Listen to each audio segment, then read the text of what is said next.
Veja como tudo funciona aqui. Sempre em círculos. Você devia tê-lo colocado sob custódia.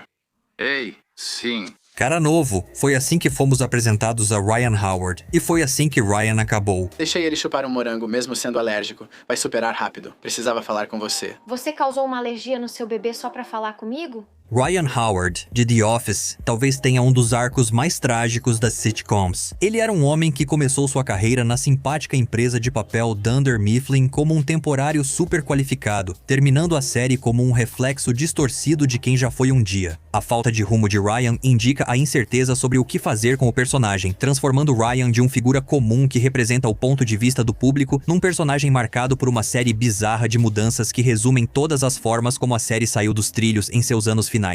Você conseguiu a certificação kosher disso? Não, eu quis dizer, tipo, tá tranquilo, tá de boa, tá tudo certo. Os problemas com Ryan Howard como personagem começam com a própria existência dele em primeiro lugar.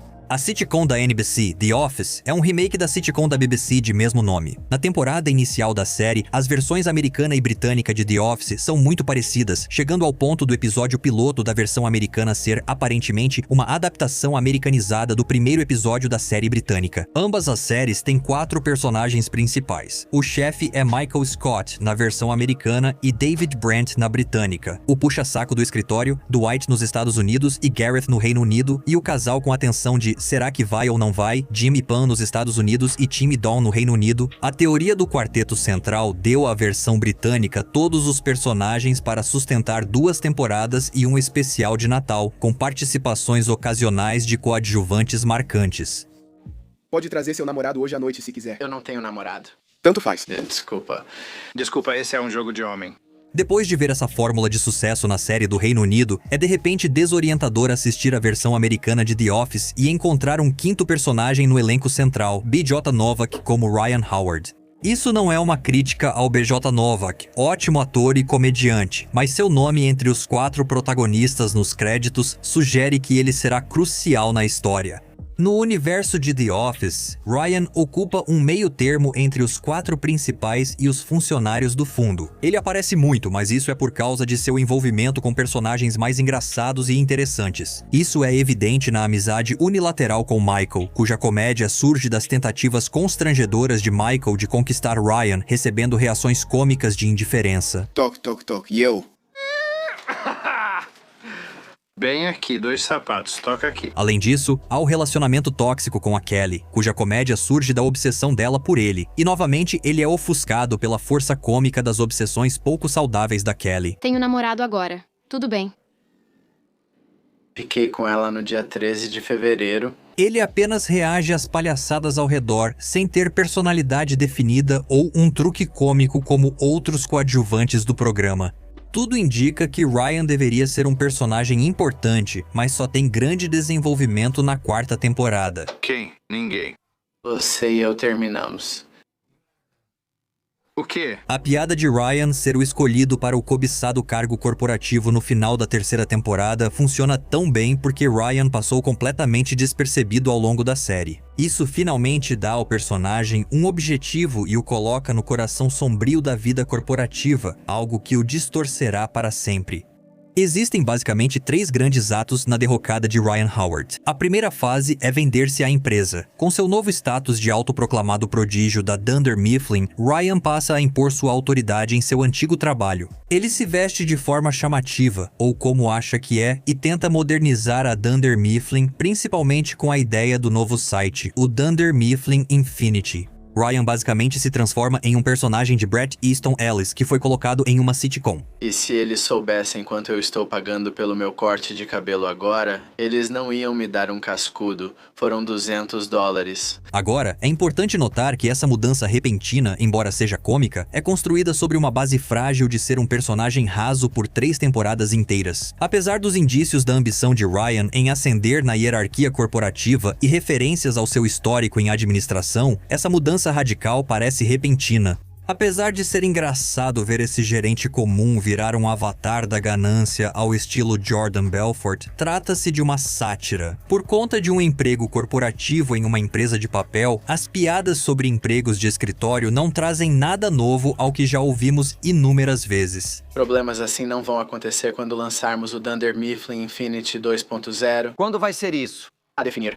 O comportamento errático de Ryan e o fracasso do Dunder Mifflin Infinity levam à sua grande queda em desgraça, chegando ao ponto de fraudar a empresa antes de ser preso. Isso nos leva ao que chamamos de Era do Duende do Caos Ryan. Faço uma lista de quem me prejudica para que, quando eu estiver bem novamente, eles se arrependam. Kevin acabou de entrar para a lista. Ryan passa por mais uma grande mudança de personalidade, perdendo totalmente as inibições e agindo quase só por instinto. Na maior parte da quinta temporada, ele é rude e desagradável com todos ao redor. Michael sente pena de Ryan e o deixa voltar a Dunder Mifflin, o que o motiva a tentar subir na empresa até terminar com Kelly e supostamente fugir para a Tailândia. Esse vai e vem de crescimento e retrocesso mostra como os roteiristas parecem não ter ideias concretas para o personagem. Eu nunca fui para a Tailândia. Sério? Fui para Fort Lauderdale. Foi legal? Sim, foi incrível. Ryan volta e é um dos poucos escolhidos para entrar na Michael Scott Paper Company, pois Michael ainda está disposto a lhe dar uma chance após tudo o que ele fez. Apesar do personagem finalmente ganhar a personalidade antes ausente, essa persona cômica revela um problema maior que The Office enfrenta nas temporadas mais recentes. A série se afastou do humor seco e irônico que dava ao aspecto de mockumentary de The Office uma sensação de verossimilhança. 5 anos depois, o humor da série ficou tão exagerado que a mudança de Ryan parece caricata e não como alguém agiria de verdade. Eles sacodem o bebê e eu não consigo fazer isso.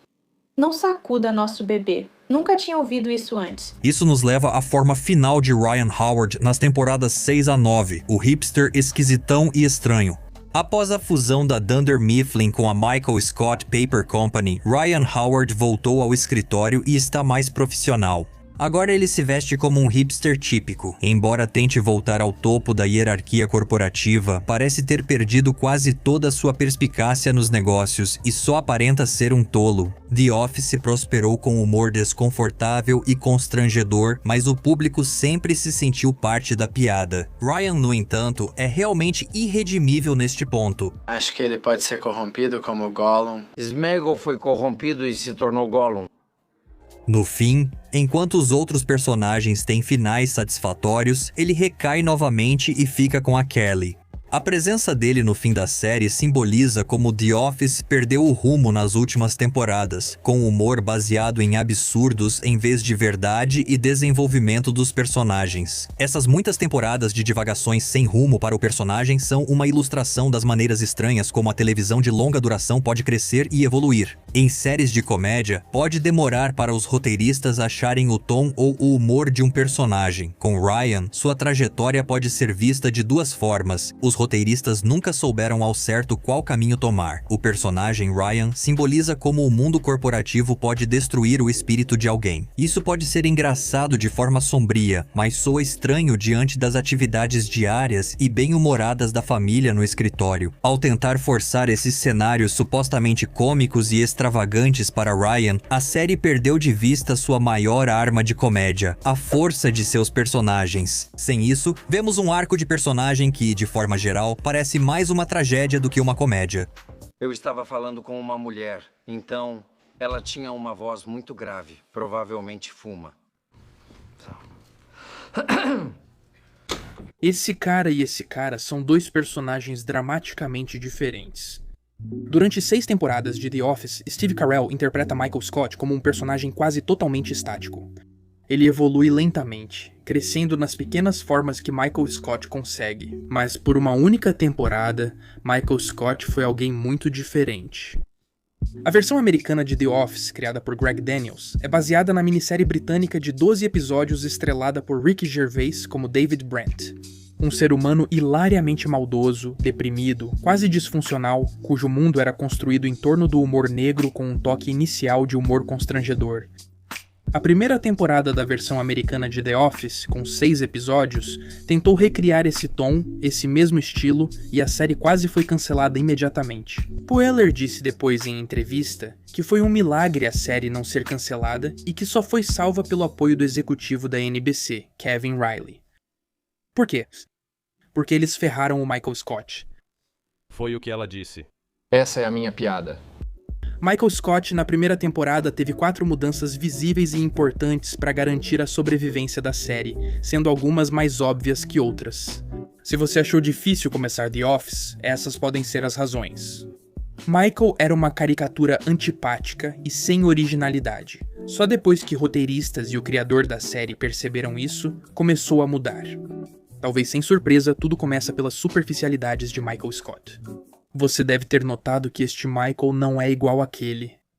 Isso porque as primeiras impressões na TV são tudo, e Michael parecia um vendedor de carros de desenho animado suspeito. Não estava funcionando. Eles puxaram o cabelo do Kal-El para trás na primeira temporada para dar a ele uma aparência de calvície. Eles o vestiram com roupas largas e deixaram o blazer em casa. Apertaram a gola para dar a ele a aparência de estar um pouco acima do peso e com papada, e passaram gel no couro cabeludo até que o brilho pudesse ser visto do topo da cabeça dele a 3 tomadas de distância. Tudo isso foi uma tentativa de fazê-lo parecer um personagem mais nefasto, mais maldoso, quase como um vilão.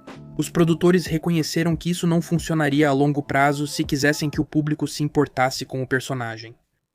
A segunda temporada trouxe o novo, melhorado e aparentemente rebelde Michael Scott.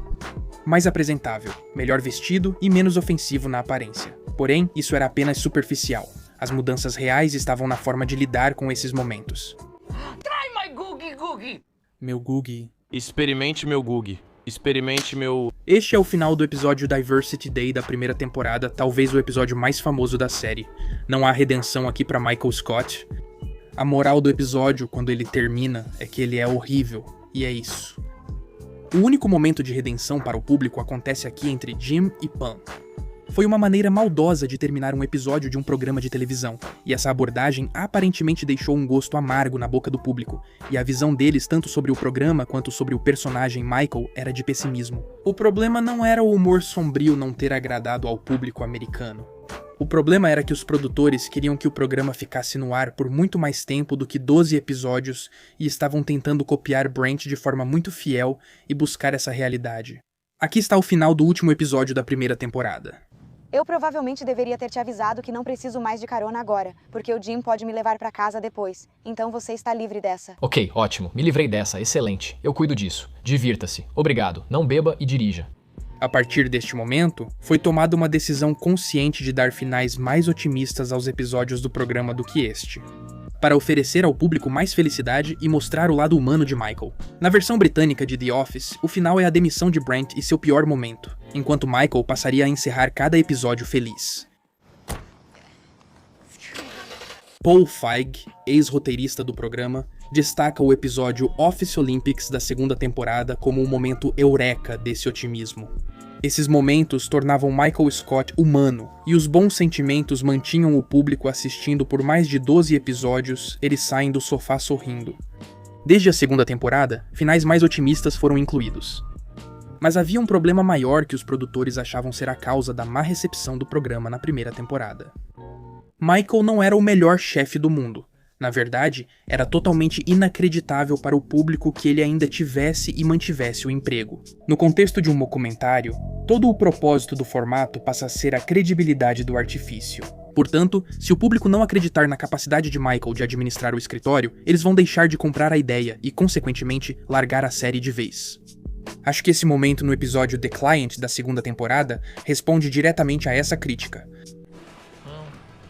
Bem, Corpus vai surtar, mas acha que conseguimos, John? Veja, o Michael da primeira temporada, com suas demissões falsas e ataques ofensivos a quase todo mundo no escritório, também não consegue realizar quase nada. Em The Client, Michael continua igual. Interrompe a reunião para pedir a Pam que conte uma piada por telefone. Ele menciona repetidamente a separação da Jan do marido e desvia a conversa por horas a fio. Costelinhas de porco dos Chiles. E então ele fecha a venda. Ele faz algo, uma tendência que segue nos anos após a primeira temporada, enquanto Michael enfrenta o caos, mas ainda consegue entregar o trabalho. Essa abordagem pós-primeira temporada é o motivo pelo qual você vê personagens como David Wallace chamar Michael para dar dicas de como administrar as outras filiais. É por isso que você vê Michael liderar com sucesso uma empresa de papel concorrente. A competência momentânea de Michael permite aos roteiristas incentivar seus comportamentos mais ridículos. Se ele estivesse fazendo isso no escritório e fracassando no trabalho, ele se tornaria quase instantaneamente antipático. Gostamos da Pam, do Jim e do Stanley, E como sabemos que as filiais estão fechando, torcemos para que aquela filial tenha sucesso por causa deles. Se o Michael estivesse constantemente brincando com o sustento deles, nós, como espectadores, ficaríamos cansados dele. Iríamos ressentir dele. Ele se tornaria um vilão. Greg Daniels pediu aos roteiristas que, na segunda temporada, Michael fosse um chefe mais competente. Obrigado, Michael. E deu certo. A principal mudança no Michael Scott entre a primeira e a segunda temporada foi dar a ele um arco de personagem e impulsionar seu desenvolvimento como o idiota mais carismático da TV. Isso foi resultado de duas decisões, e a primeira foi mais uma escolha logística. Michael Schur, ex-roteirista do programa, já falou sobre isso várias vezes. A ideia era 10%. O elenco do programa seria 10% mais legal com ele depois da primeira temporada, porque isso no tempo todo não ia funcionar. E essa foi uma mudança meio intangível que aconteceu lentamente ao longo do tempo, mas foi fundamental para mudar a disposição do público em relação ao Michael. Se os personagens aos quais estamos apegados, como Jim e Pam, realmente o detestam, é muito menos provável que nós, como espectadores, mudemos nossa opinião sobre ele. A regra dos 10% foi implementada, mas o que o humanizou mesmo foi a abordagem do seriado sobre relacionamentos. Na primeira temporada, só vemos Michael como chefe. Na segunda temporada, há um esforço claro para dar a Michael relacionamentos que o ajudem a crescer. Agora, o relacionamento de Jan e Michael é apenas triste. É unilateral, vitimiza Michael e nos faz sentir empatia por ele, mas não lhe dá motivos para crescer como personagem. Jan consegue ser uma influência ainda pior para Michael do que ele mesmo. Holly Flex, que surge só na quarta temporada, é quem mais impulsiona o crescimento de Michael e melhor representa o lema dos 10%. Eu sou Missy Mark Scott e eu sou gostosa. Ela é TJ Jazzy Flex e ela é a melhor. Ironicamente e obviamente, ao substituir o contraponto do Michael, o Toby, Holly mostra pra gente, o público, que o Michael pode ser amado e merece ser amado. Holly deu ao Michael um motivo pra amadurecer, um motivo pra não ler o e-mail que ela não enviou pra ele, um motivo para tirar a toxicidade da vida dele, um motivo para ele se sentir mais confortável e seguro consigo mesmo. Ao vermos alguém simples e carismática como Holly se apaixonar por Michael, começamos a enxergá-lo como uma presença mais simpática. Talvez essa seja a mudança mais dramática desde a primeira temporada, quando Michael quase não evolui e tem pouco pelo que viver, o que se reflete na atitude das pessoas ao seu redor. Mas existe um motivo pelo qual o Michael da primeira temporada, desde a aparência até o jeito que o dia dele termina e como ele trata e é tratado pelos outros, nunca passa daqueles 6 episódios iniciais. Tudo bem, desculpa. Ele estragou tudo. Ele está destruindo isso. Acho que parte do motivo de eu achar isso interessante o suficiente pelo menos para me aprofundar em algo que já mencionei, é porque existe uma crença muito difundida de que a versão original de 12 episódios de The Office do Reino Unido é muito melhor do que o que a versão do Steve Carell ofereceu. Mas acho que se você olhar para as duas séries em sua totalidade, elas são duas versões muito diferentes do que significa ser o melhor chefe do mundo. O que Michael Scott conseguiu foi uma transformação de algo que todos achavam que ele deveria ser, um David Brent, para algo que era exclusivamente, Michael Scott. E acho que essa é a lição mais importante das primeiras temporadas da série. Às vezes é melhor ser único, é melhor ser algo diferente do que tentar se encaixar em um molde no qual você nunca vai conseguir caber tão bem quanto outra pessoa. Então talvez pare de tentar ser como eles. Demorou alguns episódios para Michael Scott, mas ele pode ser a prova de que a melhor maneira de ter sucesso, de ser o melhor chefe do mundo, é ser um pouco rebelde e ser você mesmo. E sim, você provavelmente vai precisar de um pouco de sorte. Eu não sou supersticioso, mas eu sou um pouco esticioso. 2. 3. Aos novos amigos. Uau. Isso vai levar horas. Este é Will Ferrell, um dos atores cômicos mais engraçados, fazendo participação especial em The Office, uma das séries mais engraçadas. Reverenciadas de sua época. Parece uma receita para risadas, mas na verdade, nem tanto. Na verdade, contra todas as probabilidades, The Office conseguiu fazer algo que normalmente é quase impossível. Eles conseguiram fazer o Will Ferrell não ser engraçado. Café me mantém regulado. Esse é o melhor momento do dia nesse sentido. Certo, é o melhor momento do dia. A versão americana de The Office estreou em 2005. O elenco era excepcional, mas a grande estrela era Steve Carell, já conhecido por O Virgem de 40 Anos e por sua participação regular no The Daily Show with Jon Stewart. Steve Carell, interpretando Michael Scott, gerente regional da Dunder Mifflin em Scranton, Pensilvânia, era o pilar e coração da série, apesar de seu grande coração e comportamento frequentemente antiprofissional e quase incompetente. Fãs e críticos adoraram ele no papel, e ele recebeu 5 indicações ao Emmy e ganhou um Globo de Ouro por sua atuação. Assim como o restante do elenco, o contrato de Carell terminou após a 7ª temporada. Porém, ao contrário dos outros, ele não seria renovado. Seguir uma série após a saída do protagonista nunca é garantido. No entanto, The Office continuou tendo sucesso na audiência, e graças ao fato de que o elenco ainda contava com estrelas como John Krasinski, Mindy Kaling e Ed Helms, a série não dependia tanto do poder de atrair público de Carell como antes. Por razões criativas, decidiram dar ao Michael uma despedida emocionante 4 episódios antes do fim da 7ª temporada e seguir a série sem ele. A saída de Carell foi anunciada em janeiro de 2011 e logo depois, The Office contratou Will Ferrell para participar de 4 episódios, coincidindo com as últimas aparições de Carell. A cobertura mostrou que Ferrell faria um gerente similar a Michael Scott, gerando especulação de que ele poderia substituir Carell como chefe na próxima temporada. Grandes mudanças estão chegando e estão vindo rápido. A participação foi ideia de Ferrell, que procurou os produtores para uma participação especial, mas eles ofereceram um arco completo de personagem. Tudo isso me parece ótimo.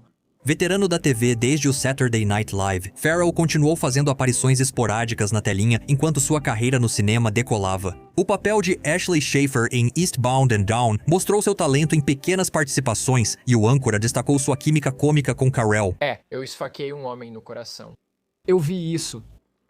Brett matou um cara. Os fãs de The Office ficaram animados. Ferrell, como prometido, interpretou D'Angelo Vickers no 19º episódio da 7ª temporada, Training Day. O episódio inicia com Michael e D'Angelo se encontrando em um bar. No começo, acham que é coincidência, mas depois percebem que estavam ali para se encontrar. Isso é insano.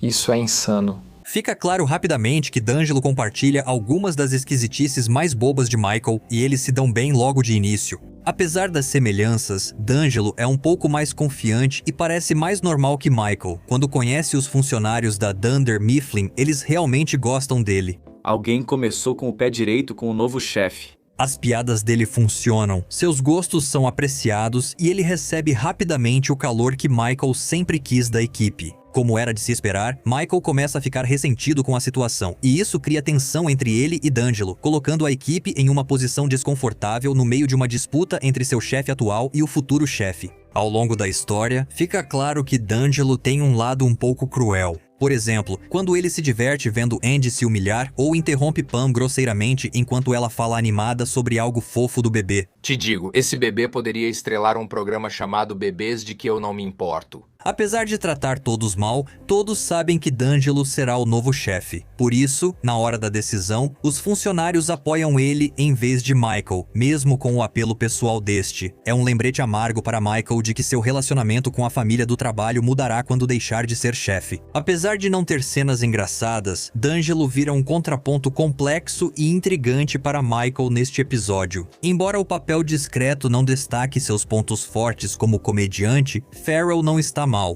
Por isso, causa estranhamento quando chega o episódio 20, o último Dundies de Michael, e D'Angelo é um personagem bem diferente. E o senhor? Estamos nos divertindo hoje à noite? Estamos nos divertindo muito. Que bom. Obrigado. Onde você estava em 11 de setembro? Dia 11. Neste episódio, D'Angelo é um bobalhão inseguro e facilmente manipulado. Sua mesquinha crueldade some e ele deixa Michael levá-lo contra a vontade para co-apresentar o constrangedor e ofensivo prêmio Dundie. Me escuta. Você não está fazendo isso por mim. Você não está fazendo isso por você. Você nem está fazendo isso por eles. Por que eu estou fazendo isso então? Com medo de palco, D'Angelo faz coisas bobas, mas pouco engraçadas, como ler as indicações de cena dos cartões de fala. Além de servir para que Michael tenha alguém para dar uma lição sobre a importância dos prêmios, D'Angelo realmente não tem muita função na história. Quem esperava que a terceira aparição de D'Angelo no episódio duplo 21 Adeus Michael esclarecesse o personagem ou seu papel no grande esquema, ficaria profundamente decepcionado. Isso porque, em sua terceira participação, Ferrell parece estar interpretando mais uma versão diferente do personagem. Me dá esse cachorro, seu ladrão! Desliga isso. Não deixe ele fazer isso de novo. Esse D'Angelo é um vendedor irresponsável e incompetente que parece voltar ao antigo hábito de comer em excesso. Ele não tem papel relevante na saída de Michael, e a cena final em que aparentemente tem um colapso enquanto come bolo com as mãos nunca é retomada. O que estou fazendo? Vamos, D'Angelo. Angelo. A última aparição de D'Angelo acontece no episódio 22, O Círculo Interno. Desta vez, ele volta a ser maldoso, só que agora ele é um idiota muito mais arrogante do que era em sua primeira aparição. Agora ele também é abertamente sexista com as funcionárias da Dunder Mifflin. Eu gosto do Ryan. Você parece meio histérico para mim. Ryan é seu supervisor. Vamos deixar assim. Por outro lado, ele voltou a ser um pouco competente, o que até Jim reconheceu com relutância. Ele é bom no que faz e gosto de trabalhar para ele. Mesmo assim, ele destaca as virtudes do malabarismo como habilidade executiva e, de forma patética, faz uma mímica de malabarismo ao som de Bring Me to Life, do Evanescence, para seus funcionários. O período de D'Angelo como gerente regional termina quando ele derruba uma tabela de basquete sobre si ao tentar mostrar sua improvável habilidade de dar enterradas. Tudo isso parece aleatório, mas tudo sobre D'Angelo também é. Crueldade, medo de palco, compulsão alimentar, malabarismo, habilidades no basquete. Após 4 episódios, D'Angelo soa como uma série de piadas desconexas das quais nem o grande Will Ferrell conseguiu arrancar grandes risadas. Na verdade, exceto por suas tentativas no drama, sua participação em The Office talvez seja o ponto menos engraçado da carreira de Ferrell. Isso foi frio, senhor. Absolutamente frio. Sabe de uma coisa? Foi um completo desperdício do meu tempo.